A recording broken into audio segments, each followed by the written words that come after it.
राष्ट्रपति चुनाव की डिबेट में भिड़े बाइडेन और ट्रंप, हो गई गाली गलौज। जी हां, 5 नवंबर को होने वाले अमेरिकी राष्ट्रपति चुनाव के लिए राष्ट्रपति और डेमोक्रेटिक पार्टी के उम्मीदवार जो बाइडेन और पूर्व राष्ट्रपति और रिपब्लिकन पार्टी के उम्मीदवार डोनाल्ड ट्रंप के बीच पहली डिबेट हुई। इस बहस पर अमेरिका के साथ ही पूरी दुनिया की नजर रही। इस बहस में बाइडेन मतदाताओं को यह समझाने की कोशिश करते दिखाई दिए कि 81 साल की उम्र में भी वो फिर से संयुक्त राज्य अमेरिका के राष्ट्रपति बनने और देश को चुनौतियों से उबारने में सक्षम हैं। दूसरी तरफ 78 साल के ट्रंप इस अवसर का उपयोग लोगों को यह समझाने के लिए कर रहे थे कि वो आपराधिक मामले में उनकी सजा से परे देखें और देश के लिए उनकी योजनाओं को देखें जिसमें अर्थव्यवस्था शामिल है।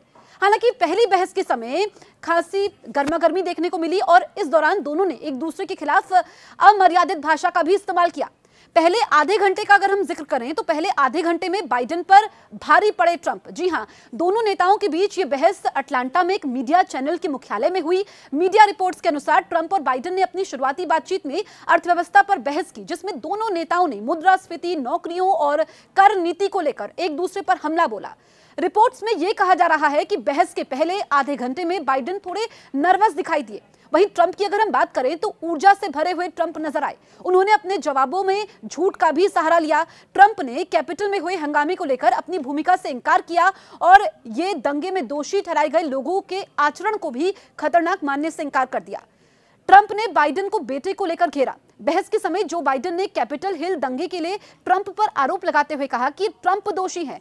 कैपिटल हिल हिंसा को रोकने के लिए इन्होंने कुछ नहीं किया। जिन लोगों ने कैपिटल हिल पर हमला किया, क्या ये उनकी निंदा करेंगे? इसके जवाब में ट्रंप ने कहा कि आपका बेटा एक दोषी है। जो बाइडेन ने बतौर राष्ट्रपति जो भी काम किए उनके लिए इन्हें भी दोषी ठहराया जा सकता है।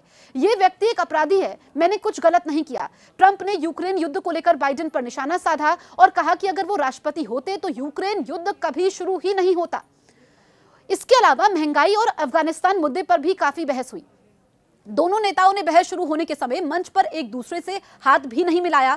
इसी से दोनों नेताओं के बीच की तल्खी का अंदाजा लगाया जा सकता है। इसके बाद ही ट्रंप ने महंगाई के मुद्दे पर बाइडेन सरकार को घेर लिया और कहा कि महंगाई अमेरिका को मार रही है। अफगानिस्तान से सेना को वापस बुलाने के फैसले पर भी ट्रंप ने हमला बोला और कहा कि जिस दिन अफगानिस्तान से सेना को वापस बुलाया गया वो हमारे इतिहास का सबसे शर्मनाक दिन था। ट्रंप ने कहा, अगर मैं सेना को वापस बुलाता तो पूरे सम्मान, ताकत और शुचिता के साथ ही वहां से सैनिकों की वापसी होती। डोनाल्ड ट्रंप ने कहा कि अगर वो राष्ट्रपति चुने जाते हैं तो वो गर्भपात के लिए दवाई लेने पर रोक नहीं लगाएंगे। वहीं बाइडेन ने ट्रंप के फैसले की आलोचना की। इस दौरान दोनों नेताओं के बीच गाली गलौज भी हुई और दोनों ने एक दूसरे को झूठा, धूर्त और मूर्ख कहा। बाइडेन ने ट्रंप की अप्रवासी नीतियों की आलोचना की और कहा कि ट्रंप की सरकार में बच्चों को उनकी मां से अलग कर दिया गया और परिवार को बांट दिया। यह सही तरीका नहीं है। बाइडेन ने ट्रंप के एडल्ट स्टार के साथ रिश्तों को लेकर भी तंज कसा, लेकिन ट्रंप ने अपने ऊपर लगे आरोपों को खारिज कर दिया और आरोप लगाया कि डेमोक्रेटिक अभियोजकों ने इस मामले में उनकी छवि को खराब करने की कोशिश की है। तो यहां पर हमने देखा कि किस स्तर तक दोनों नेताओं की बहस पहुंची और ये इस बहस पर पूरी दुनिया की नजर थी।